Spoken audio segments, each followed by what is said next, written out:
ઋષિભાઈ ના કબાટ ની અંદર થી આમ જો આ જો શરમદાયક વસ્તુ નીકળે છે.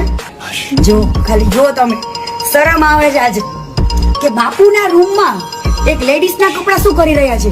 કઈ લેડીઝ ના છે તમને ખબર છે મને ખબર છે, પણ તમે લોકો મોઢે કહેશો ને તો મજા આવશે. તો મિત્રો હું આજે આવી છું સરખેજ ભારતીય આશ્રમ ની અંદર અને તમને હું બતાવીશ કે બાપુના રૂમ ના કબાટ ની અંદર શું શું વસ્તુ છે ને એ.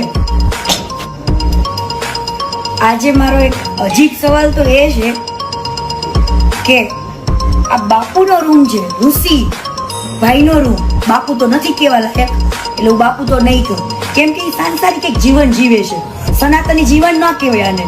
જે હું તમને બતાવું છું ને તો આજે તમે કબાટ ખોલો ને તો તમને શરમ આવે. અને પહેલી પ્રથમ વાત તો બાપુના રૂમના ઋષિભાઈના રૂમમાં એક લેડીઝના કપડા કેમ ને એ સવાલ. અને લેડીઝના કપડા જ નહીં, તમામ સામગ્રી આવો બતાવો. સમજો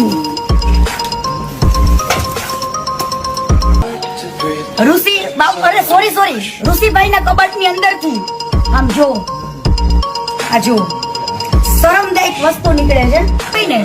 તો આ તમે આ ધર્મ છોડી દો, તમે એક સનાતન ધર્મને લજવી રહ્યા છો, તમે એક સંસારિક જીવનમાં જતા રહ્યો. આ શરમ આવે છે આ કબાટને જોઈ જોઈને. જો તમે ખાલી જો કેટલી ગંદી રીતના બધું પડ્યું છે. જુઓ ખાલી જો. હવે બાપુ મારો તમને સવાલ છે કે આ કપડા કોના છે ને એ તમારા મોઢે તમે બોલો ને તો સારું રહેશે. એ શું હાથનું છે? જો તમને બતાવું. પછી સેક્સી નાઇટ ડ્રેસ જો.